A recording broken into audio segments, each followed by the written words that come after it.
The Legend of Zelda series had arguably the best run of the franchise's life on the Nintendo Switch, and that momentum isn't going to change with the Switch 2. We've already gotten new versions of Breath of the Wild and Tears of the Kingdom, plus a prequel to Tears of the Kingdom, Wind Waker on GameCube Online, and of course, almost every previous Zelda game available through backwards compatibility. But now what? What can we expect to see in the next 8 years on the Switch 2? In order to look forward and make the most accurate predictions, first, we need to look back. Whether you like it or not, the Switch 1 delivered timeless classics in numerous Nintendo IPs, and The Legend of Zelda was no exception. Over the console's lifetime, we got 3 brand new mainstream titles, 2 remasters, 10 titles available through Switch Online, and 1, whatever you call an extremely creative and non-mainstream at all indie sideways title. Considering there are 21 mainstream games in total, spanning 15 consoles, the Switch 1 is the clear leading console in the Zelda franchise. The Switch 1 just dominated. But what were these games? Were some of them just weak attempts by Nintendo to satiate a hungry fanbase? No. Like, not at all. We had the flagship game of the console with Breath of the Wild, arguably the greatest game of all time and easily in my top 3 favourite video games. It's a game many still play today, despite a sequel in Tears of the Kingdom. And that sequel? Another banger. Tears of the Kingdom was so great that it's as good as, if not better than Breath of the Wild. So good in fact, that according to news outlets, its launch caused a spike in Japan's GDP. Wild stuff. We had 2 very different remasters for the Switch with Link's Awakening and Skyward Sword HD's remaster. We'll talk about these a bit more later, but they were both excellent updates to games that weren't necessarily the most loved entries in the series. Most recently, we had the totally inventive top-down Legend of Zelda Echoes of Wisdom developed by Grezzo. These were the same people responsible for the Link's Awakening remake, and they really pulled out all the stops for this. It had charm and possibly the greatest roster of enemies and characters in any Zelda game. Dungeons truly felt like they were back. Puzzle rooms required keys, and figuring out which tool could get the job done the best was a treat. Did it have issues? Yeah, it did. But it's pretty refreshing to see some of that original formula come back in a big way. While the Switch 1 had a long life, Nintendo made the most of the hardware and added great titles to an already very respectable library. More importantly, they also made their library of older titles accessible through Nintendo Switch Online. I don't know about you, but the only reason I got the expansion pack at all was to wander around the Lost Woods in Ocarina of Time on the N64 repeatedly until I became a Stalfos. How many more people took a chance and were swept away by the gripping stories, music, and gameplay? We got to experience Ocarina of Time, Majora's Mask, The Minish Cap, Zelda 2, Link's Awakening DX, and A Link to the Past. A very solid set right there available if you have Switch Online. Pretty good value too, if I say so myself. So why revisit this era? I think that the time, effort, and more importantly, the resources that Nintendo contributed during the Switch 1 era could very well be representative of their vision for the Switch 2 era. If anything, they'll likely want to ramp things up. The Zelda movie is already evidence of that starting to happen. I remember when we started to see rumblings of Donkey Kong's big return with things like remasters, a freaking theme park, and his big redesign in the Mario movie and Mario Kart World. These were all precursors to a brand new 3D Donkey Kong game. Bonanza. Bonanza. We're getting more and more whisperings and rumblings that could be evidence of a big Zelda Switch 2 blowout. Since we're already in the past, let's talk about what Nintendo can do with their current library when it comes to remasters and remakes. Let's start with one of the most talked about Switch releases that still hasn't happened. A Wind Waker and Twilight Princess HD double pack. I was sure this was coming, since virtually every other Wii U game has made the jump and multiple credible leakers and reporters mentioned it, but it never materialized. Now, Wind Waker is on the Switch Online GameCube library, and I've got mixed feelings about that. Does it deconfirm a better Wind Waker? Is a 2-in-1 HD release still possible? It's really muddied the waters. Twilight Princess is one of my favorite games, and I haven't played it since the Wii and GameCube days. I just hope that it won't get lost to time and that it finds its way to the Switch 2 in some form. At the very least, put it on the GameCube library, please. Please! We're really close to being able to play every 3D Zelda game on the Switch 2 thanks to Switch Online and remasters. Twilight Princess is the only game that's missing, but what other remasters could we see? Grezzo is definitely one of the Zelda devs that Nintendo likes to go to for these kinds of things. They've brought us Ocarina of Time 3D, Majora's Mask 3D, and they did Link's Awakening on the Switch. You can tell that Nintendo, or more likely the Legend of Zelda team and Eiji Aonuma, have been more and more trusting of Grezzo over the many years of working together. That trust has gone far enough to even let them create their own game from scratch on the Switch with The Legend of Zelda Echoes of Wisdom, which we saw come out in 2024. Is Grezzo going to remaster any other Zelda games? Honestly, I think they're on the path to create top-down or just completely different styles of games for the Zelda series going forwards. The more trusted they are, the more they'll be able to branch off within the IP and experiment.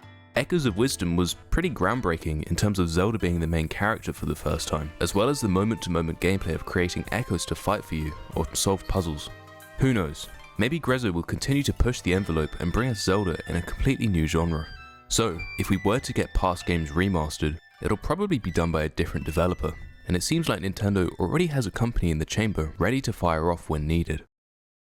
Tantalus is the company responsible for Twilight Princess HD back in 2016, as well as Skyward Sword HD, which released just a few years ago in 2021. I think it's very likely that if we were to get a remake soon, it would be from Tantalus. In terms of the scale of said remake, that's hard to say. The Switch version of Skyward Sword made some amazing quality of life changes, such as the ability to use the analog stick to swing your sword instead of only motion controls, which was a detriment to the initial Wii release of Skyward Sword. But the question is, would Nintendo or the Zelda team trust them to make what will probably be the biggest and most sought after remake in recent history? Yeah, I'm referring to Ocarina of Time. The last time we saw a remake of this game was in 2011, almost 15 years ago. It was the 12th best-selling game on the 3DS, sitting at 6.44 million copies sold, and was obviously rated extremely highly. Clearly, this game hits hard. Since there were 74 million 3DSs sold in total, that means 1/10 of 3DS owners bought and played it. Way more Switch 2s are being sold than 3DSs, so tons of profitability is possible. And yes, I know that you can play the original on Switch Online, but I also know a lot of people that will be turned off by its outdated camera controls and just the fact that the game is a lot older than a lot of Switch 2 owners. If this does end up happening, which I have a good feeling it will, then we might be in for a real treat. It would be such a waste though if all we ended up getting was a 4K upscale of the version we got on the 3DS. I'm looking at you, Luigi's Mansion 2 HD. We deserve the Final Fantasy VII Remake treatment. That type of remake was super well received. At least as far as I can tell, I didn't play it. They essentially kept the core of the original game while tweaking certain parts of the gameplay to bring it into the present day. People have a lot of reverence for Ocarina of Time, and that just gives the Zelda team even more reason and opportunity to swing for the fences here. Rebuild the game from the ground up. We want the bones of the game to remain the same, but injected with new life, new energy, and just everything new. I say the bones, but a better term would be essence. You can definitely change the story or sequence of things while still keeping the feel of Ocarina of Time. Because let's face it, Ocarina of Time is, well, timeless. There's an opportunity to do some really fun stuff here. Implement voice acting, expand the dungeons, increase the scope of the game, give us a prologue or epilogue. There's a clear chance to revolutionize a game that already shook the industry. Mainline 3D entries take years, so we need strong releases to fill the gaps. With Ocarina of Time as a rock-solid base, this should be a no-brainer. Let's just dive into this for a second. I'm going to set the stage for you. Picture this. You're about to start the first dungeon as adult Link. The N64 already nailed the atmosphere. But imagine, this isn't just the forest temple that you remember. Think Elden Ring style legacy dungeon, built around Ocarina's forest temple. I haven't played the game in years, but I distinctly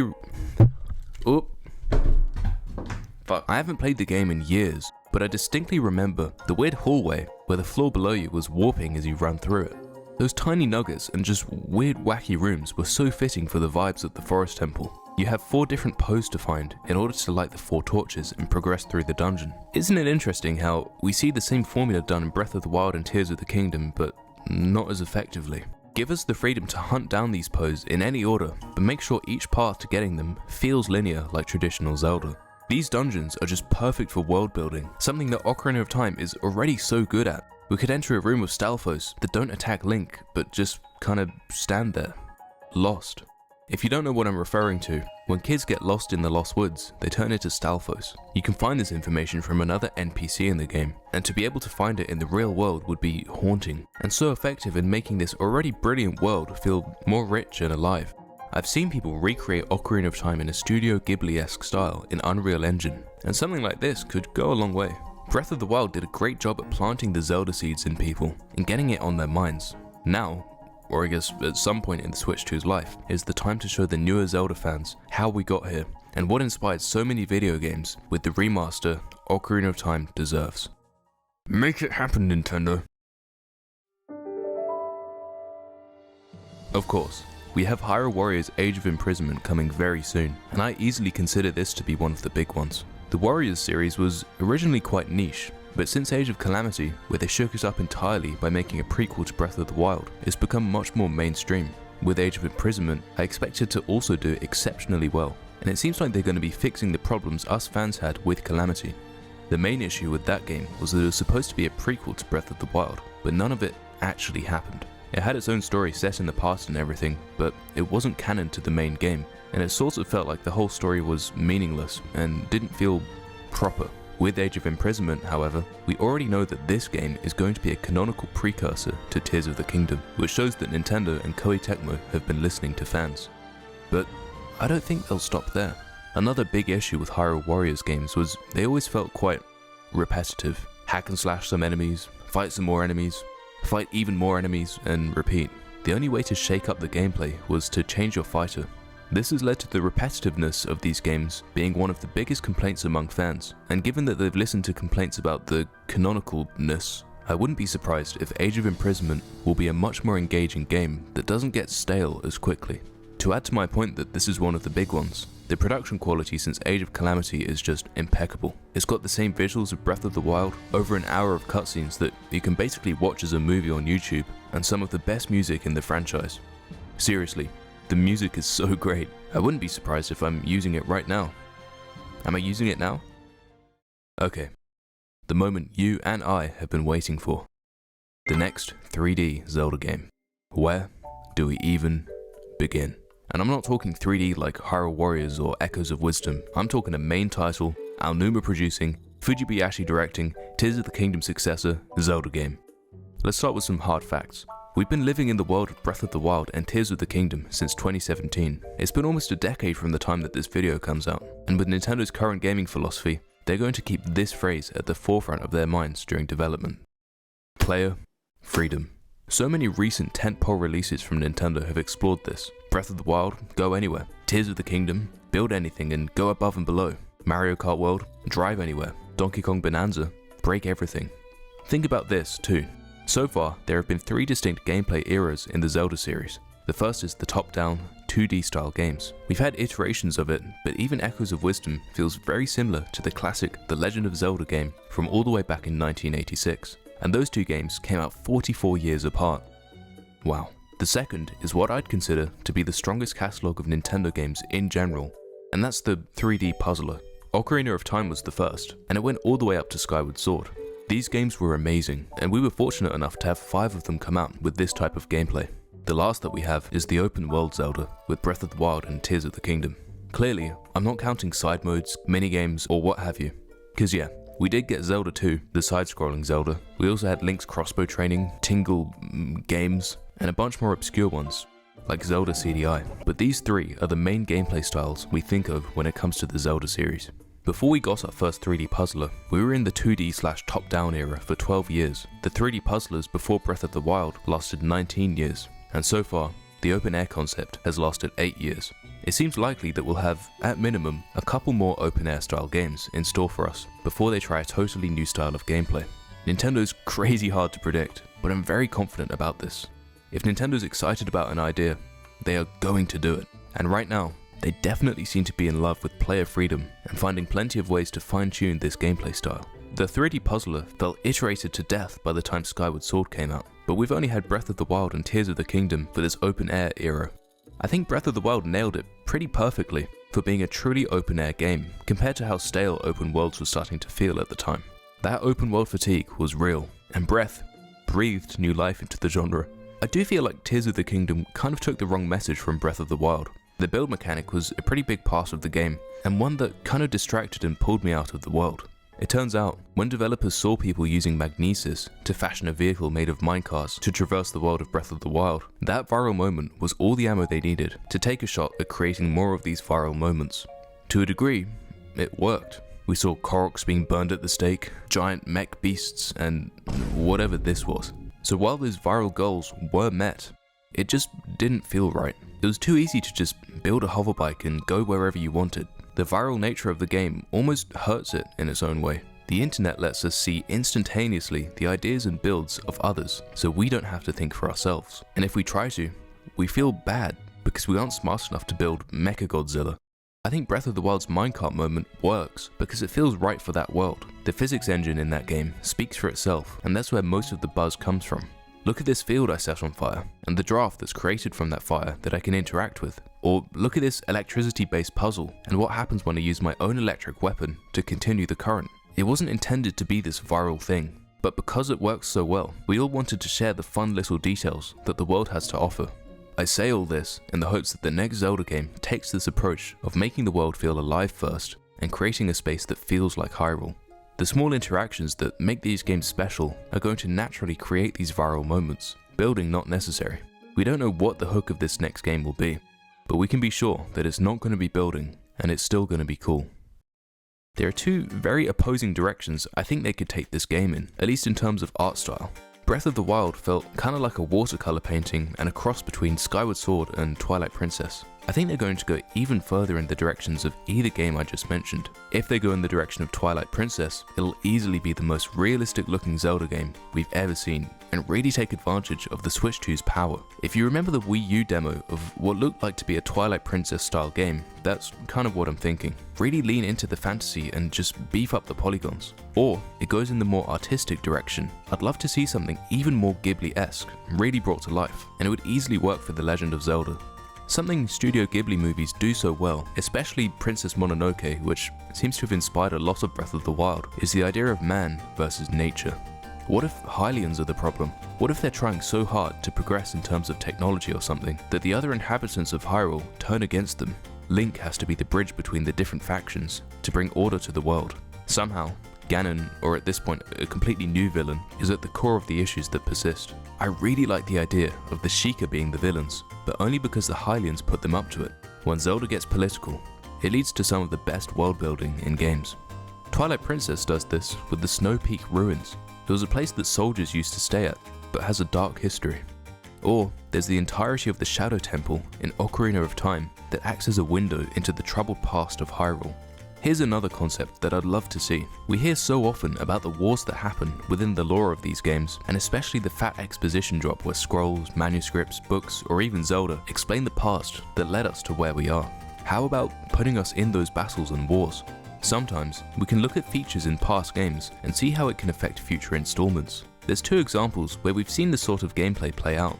The first is Hyrule Warriors, of course. You're in command of these armies and have to take over points in a kind of third-person real-time strategy game. It's great, but doesn't really feel like Zelda. The hack and slash nature is fun for a bit, but lacks depth the longer you play.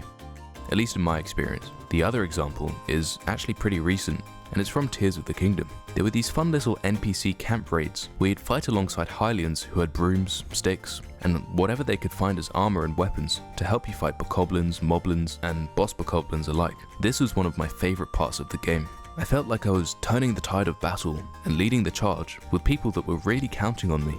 When you'd successfully take out the camp, hearing the cheers of the small militia ring out brought so much joy, and the idea of this being more complex and fleshed out has me very excited. The Lord of the Rings games Shadow of Mordor and Shadow of War would be great examples to look at to see what I'm talking about. I know they had a really great system called the Nemesis system, where enemy generals you'd fight would come back with a vengeance and move in the different ranks within their own battalions. I'm not saying Zelda should do this exactly, but some kind of combat or tactics focused gameplay loop could be such a fun way to develop mechanics to make the next Zelda game feel fresh. But Zelda isn't Zelda without one thing. The dungeons. We haven't had a ton of luck in the dungeon department as of recent. I think it's funny that when we got Breath of the Wild, we all thought, hey, these divine beasts are cool and all, but we need them to be themed. That will fix all of the problems, right? Give them their own musical themes and varying atmosphere. Then they did.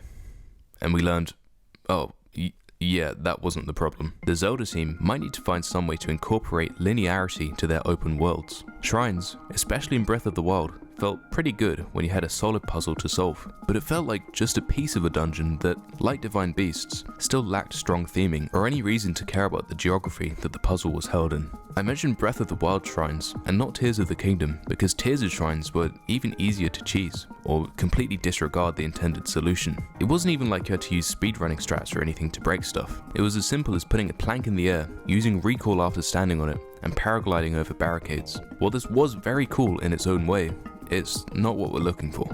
Again, I've mentioned it before, but Elden Ring's legacy dungeons felt so good to traverse through. You couldn't climb in Elden Ring, and maybe that's where the issue lies, though we've seen in shrines that they can make unclimbable walls. But who knows, maybe they'll get rid of the climbing mechanic altogether in the next game. Honestly, that would be kind of sad. Virtually scaling mountains is fun, and I wouldn't recommend doing it in real life.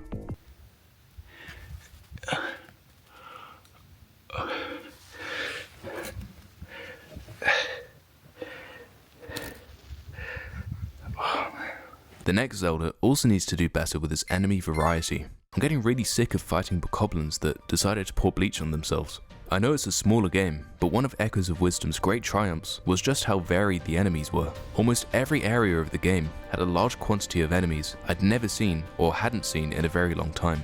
That inherently keeps the game fresh. How will this enemy respond to me? What will its attack patterns be like? These little interactions are super fun to experience, especially for the first time. Do you remember figuring out how to fight and beat Lynels in Breath of the Wild or Gleeoks in Tears of the Kingdom? Some of the most fun I've had in gaming was figuring out how to beat these enemies. Now this is for the fans that have been dying for this to be introduced for a long time. A solid story.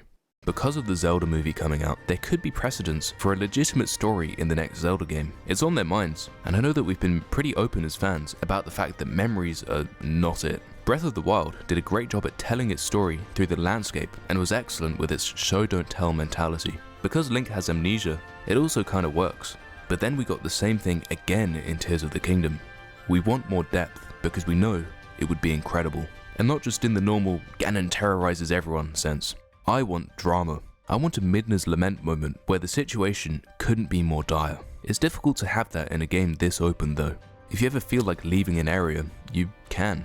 No one's stopping you, but Nintendo could easily just give us another Eventide Island moment where we're stripped of resources and have to find them again to escape. Those sequences in games always feel super tense and very rewarding when you're able to come out on top. Just weave some legitimate storytelling in there and we're golden.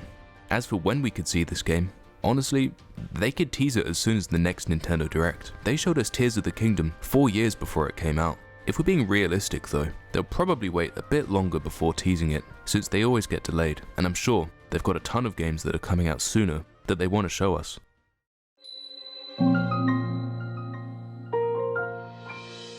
Over the years, Nintendo seems to have gotten more and more accepting of third-party studios taking the reins on some of their biggest IP. While this isn't Zelda, my brain can't help but look at Mario + Rabbids Kingdom Battle and Sparks of Hope as great examples of this. These games were made by Ubisoft, but still have the heart and soul of a legitimate Mario game, regardless of Mario interacting with some of the most brain-rotting characters to grace the screen. While everyone was initially skeptical, Mario & Rabbids actually turned out to be really good. Good enough to warrant a sequel that may not have met financial goals, but still proved to be a solid crossover and expansion of the Mario IP. I bring this up because the world of The Legend of Zelda is so expansive and really, the sky's the limit. Technically, we've already seen Zelda expand to third-party studios with titles like Cadence of Hyrule and Hyrule Warriors. So, we've had a puzzle game and hack-and-slashy real-time strategy games. Okay, we can do a lot better than that. I want to share a few different spin-off ideas that could take place in the world of The Legend of Zelda without taking away from the mainline games, while still adding their own personality and breathing new life into the characters and environments. When we start Twilight Princess, we see that Link is not the son of a knight or a ferryless sleepy child, but a rancher. The vibes I get from Ordon Village are unmatched. Honestly, sometimes I wish I could just stay there and live out my gaming life as a rancher and build up my big city. I've got the aspirations of young Mallow and hey, that could be a game right there. Play as young Mallow, who somehow goes from innocent child to capitalistic tycoon.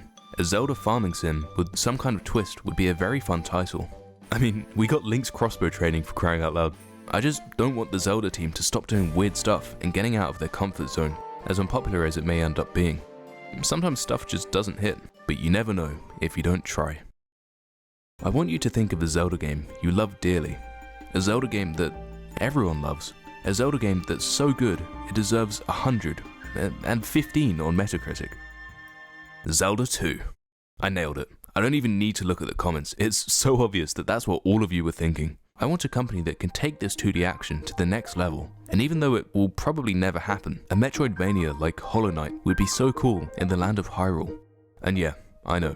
But Metroidvania, half of the word is Metroid games. I get your point. But I still think there's room for some crossover into each other's genres without stepping on each other's toes. Take Donkey Kong Bonanza for example. 3D Mario will still exist and still be great, but that doesn't mean Donkey Kong can't also give 3D platforming a shot and also be something great, all on its own. I want to see 2D Zelda, not top-down Zelda. There's a difference. Give me a hand-drawn art style with towering castles and environments that we've never seen in this space. I know that Silksong is coming out soon, and they're implementing some kind of quest system with towns and villages that you can visit. Zelda 2 did the same thing, but man, time has not been kind to that game. Another example that comes to mind is Ori and the Will of the Wisps. It's such a beautiful world that also has villages to explore and quests to take from NPCs across the game. You could easily treat the Metroidvania type upgrades like Link's items he can get. Instead of swapping between different items, make it part of his kit. You beat a boss that could be a spider type enemy like Goma, and now you're able to fashion a rope or hookshot item that you can use to reach areas in the game that you couldn't access before. Puzzles would be super fun, and Echoes of Wisdom does actually have really cool 2D sections, so you can kind of see where this idea would go if fully fleshed out. Another game genre I'd love to see the Legend of Zelda tackle in some way is the puzzle genre. Give me a full-fledged Blue Prince or Portal 2 type game, where it's narrative and puzzle heavy.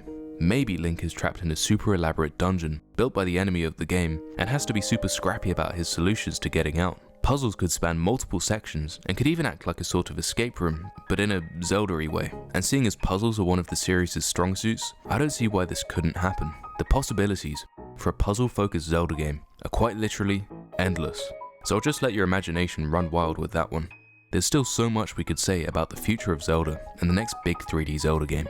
I had to really dig down into the depths to pull out these pie-in-the-sky ideas. We're going to be getting a lot of Zelda titles on Switch 2 that vary in size and scope, with really only speculation and history to go off of to make guesses on what these could look like. The calm before the storm is always a fun place to be in, to think of the endless possibilities. It may be a little scary at times, because you might worry that your expectations will be set too high, especially if too much time passes. This is a challenge I think all gamers face when it comes to ongoing series, but The Legend of Zelda's track record always gives me hope. Now, during the calm, is the best time to revisit past games and appreciate them for what they are, so you can then appreciate whatever comes next even more. I think we need to give some grace to Aonuma, Fujibayashi, and the rest of the Zelda team.